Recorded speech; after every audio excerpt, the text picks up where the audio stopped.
Welcome to the Bucher and Friends podcast.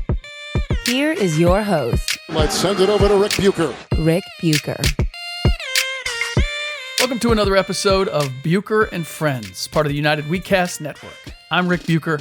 You can follow my stuff on Bleacher Report. You can find me on Twitter at Rick Bucher. You can follow the show on Twitter and Instagram at Bucher Friends. Don't forget, if you enjoy the show, or even if you don't, drop us a rating and review us. iTunes, wherever you get your podcasts, and then screenshot the review and tweet it to us at Bucher Friends, and you'll be entered for a chance to win some prizes.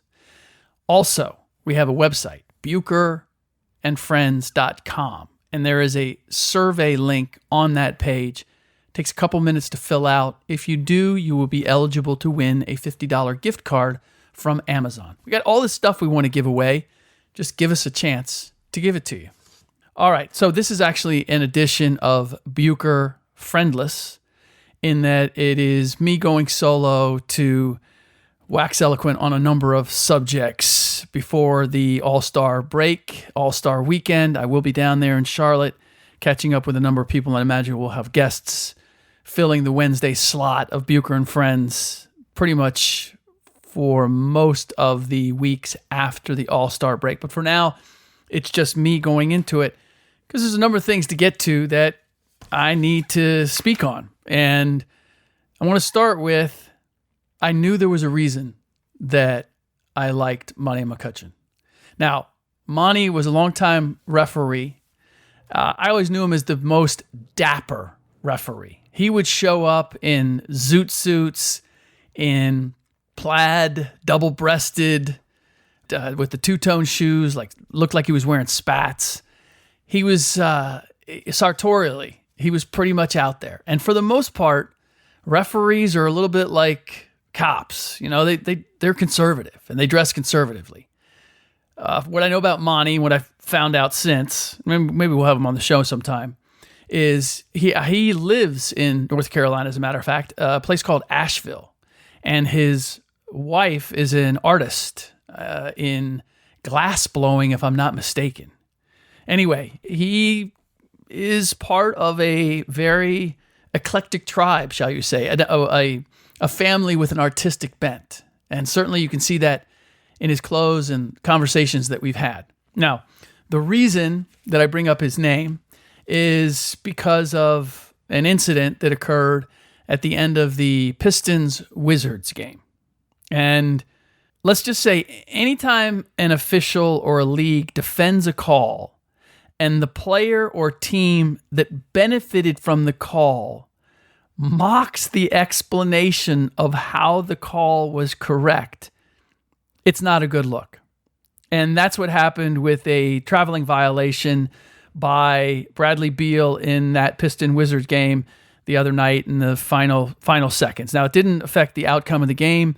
The Pistons still won handily, but I am perfectly comfortable referring to it as a violation, in spite of the fact that the NBA Referees Association Twitter feed said it was a legal play, because whoever wrote that post did not accurately describe what happened.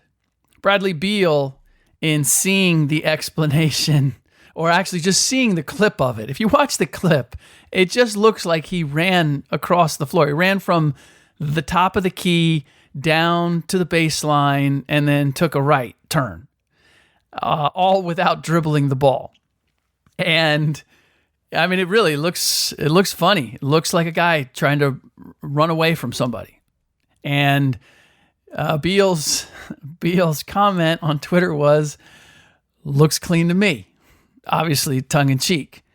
I believe it was Blake Griffin who tweeted out that seeing the explanation that Bradley must have hacked the referee's account, because no way they could be putting it out there. Now, where does Monty McCutchen come in? Well, he is the NBA's vice president of referee development and training, and he came out subsequently and disagreed with the NBA Referee Association's defense of that call. McCutchen says, well, I'll get to what McCutchen has to say, because we have to get to what the NBA referees actually said, how they defined why it was a legal play. And my issue with what they basically described the play wrong. They didn't even describe exactly what happened. So I'm not going to go into too much detail on the play, because if you Google Bradley Beal, the next word suggested is travel. And the next suggestion after that is travel video. My point, you can easily find the video. Now, I am all in favor of the NBA referees having a Twitter feed. I should put that right out there. Just as I'm all in favor of the Alliance of American Football allowing us to listen to the conversation between the replay official and the referee when discussing a challenged play. I'm all for transparency, because what bothers me is when fans question the integrity of the men with the whistles. As I mentioned with Monty, I've had the chance to meet enough referees over the years. I even worked as a referee in the D-League's first training camp for players and referees. I went through that training as a referee. Got to know guys like Ed Malloy and Zach Zarba, who are now established guys in the NBA. They were just coming into cutting their teeth in the D-League at the time. But I've had the chance to meet enough of these guys to know that they are as dedicated to getting it right in their craft as I am in mine. And so if you're one of those fans who assumes everyone is dirty or everyone's looking to game the system, I assume that's either because you're surrounded by people who lie and cheat, or that's your own modus operandi. All I know is I've never seen anyone cheat their way to the top, and NBA referees are at the top of the officiating food chain. Now, where I get a little queasy in my conversations with the directors of officials and some referees is when they start to cite statistics about how they get more than 95% of the calls correct. Ed Rush said that to me a couple times, and I bit my tongue, but look, the reality is it's impossible to officiate a game perfectly. The clip the other day of Kevin Durant and his apparent double dribble that wasn't called at the end of the Warriors' 2-point win over the Heat is a perfect example of what I'm talking about. The NBA ref, or whoever analyzed the play on Twitter, pointed out that it looked as if the ball grazed the foot of a Heat defender, which would legally allow KD to grab the ball with both hands and still have a live dribble. I didn't see the ball hit the defender's foot. The defender did stick his foot out. I'm not sure if it did or it didn't. I'm not even sure if the referee apparently said that that's what he saw, which is why he didn't call double dribble.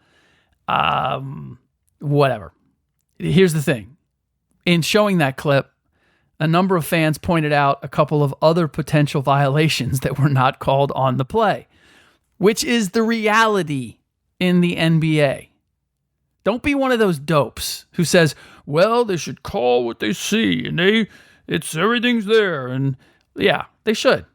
And most do. They call what they see. Now and then you'll get a ref who anticipates a violation and jumps the gun.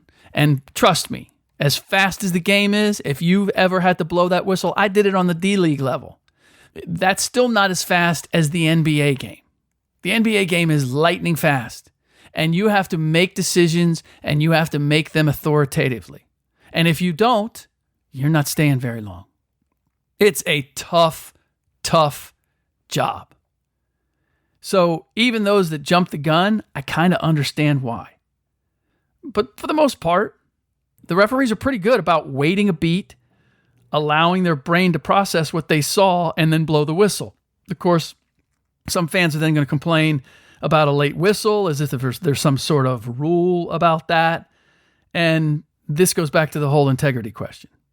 If you suspect the ref has an ulterior motive, you're going to judge everything he or she does through that prism. I've yet to meet anyone who has actually spent time around today's NBA refs. And I can't speak for the ones, this is today's refs. I can't speak for the ones in the past because I've heard a few things from other refs about certain ones who are no longer working for the league. And they're not working for the league now, like in the front office or advisors or anything like that. for a reason. Some rather well-known ones. And you can do your own research on that. I'm not going to call anybody out. But anybody who has met the guys who do this job, I've yet to meet anyone who believes that the refs are just flat out crooked or now, are some better than others? Sure. But better how? For me, it's not about the number of calls a ref gets right. It's about whether or not they call a game fairly. Calling a game consistently is a big part of that. Which brings me back to Beal and his non-travel. The NBA referees feed described it this way. The offensive player gathers with his right foot on the ground. He then takes 2 legal steps before losing control of the ball. After regaining possession, a player is allowed to regain his pivot foot and pass or shoot prior to that foot returning to the ground. This is legal. Okay. First of all, let me read Monty's response. He says, while in some cases a fumble at the end of a dribble on the gather can be retrieved, that is not what happened on this play. Bradley Beal gathers the ball and takes 2 steps, but then loses control of the ball. Once he has lost control after taking 2 steps, he must regain control and pass or shoot before taking another step in order to be legal. Since he does not regain control until another step, the play is a travel. That makes all the sense in the world, because otherwise, the way the NBA refs originally explained this deal is that if I'm juggling the ball down the floor and I appear not to have control over it, well then I still have the opportunity to regain it at any point and take a step. Right? I mean, they're saying once I regain control of the ball, I now can take another step to give it up to somebody. And Monty's basically saying, no, you fumble the ball, you got to stop moving. You got to regain control of the ball, and then you're given the opportunity to take another step. So I just look at it this way. Let's put the whole gather step and then having 2 more legal steps to work with aside for just a moment. The biggest issue for me here is saying that Beal lost control of the ball. Now, McCutchen says the same thing. Did the ball slip from his grasp as he appeared to either initially he was looking to pass or shoot? Sure, it did. Did the ball leave his possession, as in another player had legal or equal access to it? Absolutely not. So there are a lot of ways to describe what happened on the play, and when McCutchen says he fumbled it, that to me is, yes, he fumbled the ball. He didn't lose the ball. He didn't give it away. He fumbled it. So whatever happened on the play, lost the ball, is not an accurate description. He still had it. He had more control over it than anybody else did. The last line also gets me. This is legal. Okay, by the book, you might be able to present a case that it's legal. But is it right or is it fair? There's a huge advantage gained here. And like flopping and the double step back, which we will get to, like anything that you create an allowance for, palming the ball, you name it. You make an allowance for it, every player in the league is going to adopt it. And while this may be a little harder to master than some, if you really are allowing a guy to go inside, kind of let the ball fumble out of his hands and then regain it and gain another step, that's a huge advantage, especially after already having taken 3 steps.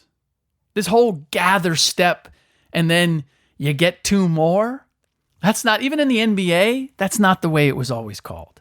And I had somebody, they must have been watching basketball. They started watching basketball or NBA like 5 years ago, trying to tell me that Harden, no, it's perfectly legal because you have the gather step and then you can take another 2 steps and then you get to square up. And it was insanity in the description. Like, no, that's never been basketball. I mean, it was literally and maybe I'm dating myself here, but it was 1.5 steps. It was a gather step on the dribble, and then you had another full step to take. Now, if you want to go, with the Euro step, okay, I give you 2. But I can't give you a gather step. I mean, at the most I can give you is gather step and then Euro step. Now we're going gather step, misdirection, because the Euro step really is just feint one way, and then I take a full step going the other direction, and then I go up with the ball. But you need that first step to set up the Euro step. Or maybe in your mind you're considering both steps to be part of the Euro in that zigzag move. Okay, I'll give you that. But nonetheless, you can do that on a gather and then take the second step and you're going the other direction and you go up. It's possible. It's possible to do a Euro step under the rules of the game everywhere but the NBA. So, getting back to the whole official thing, you can make a case. Look, the rule book is elastic. Anybody who thinks that the rules are hard and fast and it's black and white, you haven't read the rule book or you haven't tried to apply them in a game. It's 100 shades of gray. And so, to me, being a good official is really all about understanding that you can't possibly call everything. Because by the letter of the law, and again, this is something I'm surprised that, you know what, I think most NBA fans, most basketball fans understand that there are 2 or 3 infractions occurring at the same time at any given moment by the letter of the law. And this idea, well, if you just call it all, then they'll stop doing it. You can't call it all. You can't. The game would take 6 hours. And there's a lot of stuff going on, again, by the letter of the law that you're not supposed to do. But it doesn't affect the game. So let's keep the game moving. It's inconsequential. So it becomes a matter of making calls that are fair, as in I hold both teams to the same standard and I don't give one an unfair advantage. Now, by every measure, Bradley Beal was given an unfair advantage on that play. And Beal knows it. The problem that I have with the whole gather step thing, and then being allowed 2 more steps, aside from it's really not necessary, for athletes at the NBA level, they don't need the extra step. But what it's done is it's separated how travel is called in the NBA versus every other level of basketball. And that's a problem. Because the players on every other level, you don't think they're watching NBA players and trying to copy their moves? And I'm particularly aware of this at this point because I have 2 kids that are currently playing high school basketball. And some of the refs clearly watch the NBA because when they see an NBA move, a recognizable NBA move, like a Euro step, they are more inclined not to call a travel. But in other situations, like a pivot foot, say way above the top of the key, slide so much as half an inch, they're blowing the whistle. Has no effect on the play. The Euro step has a far greater impact because it's creating the opportunity to shoot an open layup as opposed to the sliding pivot 30 feet from the basket. And you can see the confusion on the players' faces. Wait, I was just watching last night James Harden do this. Or, wait a minute, but LeBron does this all the time. So, look, no one in the league has ever told me this. For all my connections with referees and league office and whatnot, no one's ever said to me this. But my suspicion is that the league has become more lenient on what is and isn't a travel because it facilitates more electric moves and with them more scoring. Just about every rule change we've seen since the widening of the key has been to benefit the offense and the general entertainment value of the game. Now, I could make the case that Hakeem's Dream Shake was far more entertaining than anything that James Harden's repertoire has in it. But guess what? Nobody has the footwork of Hakeem Olajuwon in the league today. Nobody has that combination of balance and footwork. But the ability to make a step back three 4 out of 10 times if given 3 or 4 steps, league's got an abundance of guys who can do that. And don't think that the ability to shuffle back an extra step or two isn't a huge advantage. I know, look, 3-point line is still a good distance. What guys are doing in terms of hitting shots consistently from that range, still very impressive. However, a defender grows up understanding that once a guy has picked up his dribble, no longer has a dribble, there's only so far that he can move unless you're allowed that shuffle. That's the only way I can describe it. The step back and then another step and then a square up on top of everything else. You not only get to take 2 steps back, but you then get to square up your body to take the shot so that you're on balance. That extra step is just makes it almost impossible to defend that shot. Because here's the thing. First of all, you have that built-in sense of just the distance that you need to challenge a shot. And being able to step back twice and then shoot changes everything, because you can't overcompensate by closing harder because the shooter can simply not step back the second time. He can skip the second step. So he steps back, he sees you coming hard, and now you're running into him, giving him 3 free throws instead. So I wish the league would simply acknowledge what it has done and how different the rule is now than it was and that it is in the rest of basketball. And I guess on some levels that they've done that, you know what I'm really asking for? Is I'm asking for them not to do it anymore. Because I just don't see that NBA players need it. We talk about them being able to adjust. You don't give them 3 steps, which is essentially what it is now. If we're going to call it a gather step and then 2 more steps, you're giving them 3 steps. From 1.5 to 3. NBA players don't need it. They'll be fine. They'll be acrobatic. They'll be dynamic. The game will be great. I don't know if we're going to get back there. I don't know if I'm just shouting into the wind, but that's what I'd like to see. And then we wouldn't have these crazy conversations about whether Bradley Beal traveled before he ever fumbled the ball. That's my view of it. Speaking of 3-pointers, the Miami Heat lit up the Warriors at a 41% clip. I think it might have even been 42% clip in their 2-point loss the other night at Oracle Arena.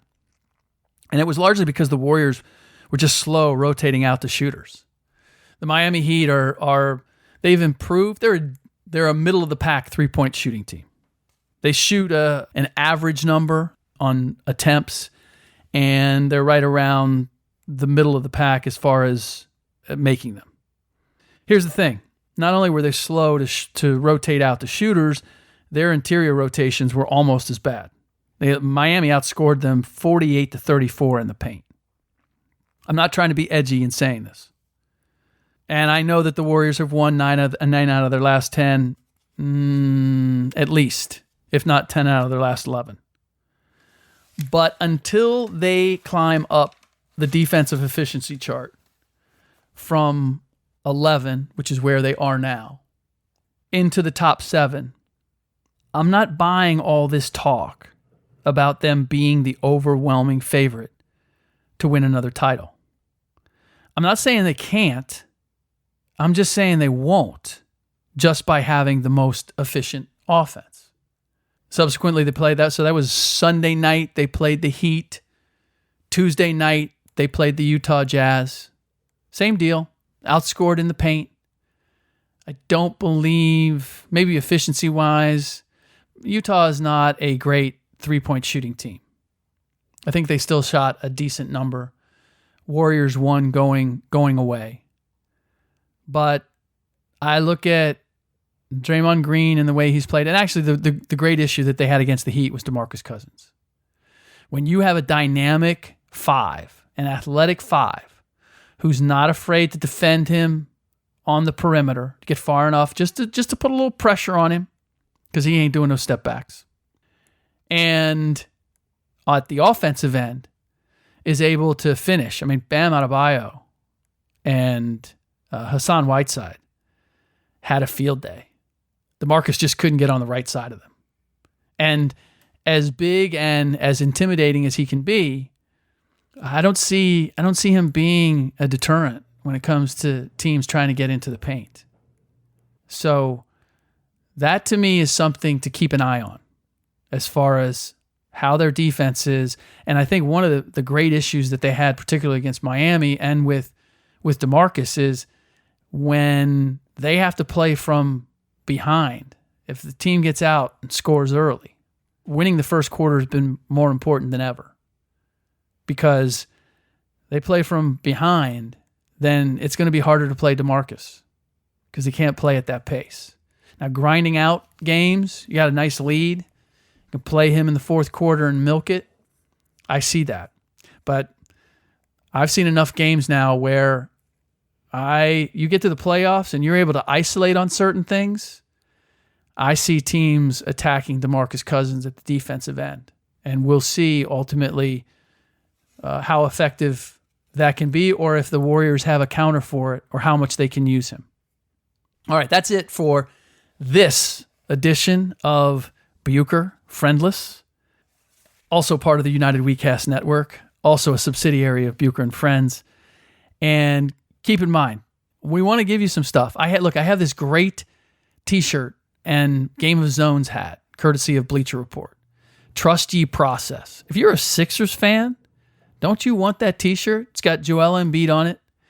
Trust Ye Process is on it. I think we got a pair of Bleacher Report, some snazzy socks that are part of the deal as well. I want to give that away to you. All you need to do is give us a review. Review just by clicking the stars, screenshotting that, and sending to @BucherFriends, and you'll be entered to win. And then we'll give away some more. We'll continue to do that. All right, in our next podcast, I will no longer be friendless. I'll be joined by Ryan Hollins. We'll get into the saga of the Los Angeles Lakers. Big, big win over the Boston Celtics, since got run by the Philadelphia 76ers and lost to the Atlanta Hawks. All the good feeling that seemed to come out of that Boston win seems to have dissipated. What would it be like if we saw a playoff series or a playoffs without LeBron James in them? Right now, with the Lakers 2.5 games out, we're looking at the possibility of that very thing. Also, the Pelicans losing to the Orlando Magic and losing big, and none other than Anthony Davis said the Pelicans were not interested in playing. Interesting comment coming from a guy who has said or demonstrated that he's no longer interested in playing for the New Orleans Pelicans. We'll discuss all that with Ryan in our next podcast. In the meantime, thanks for listening.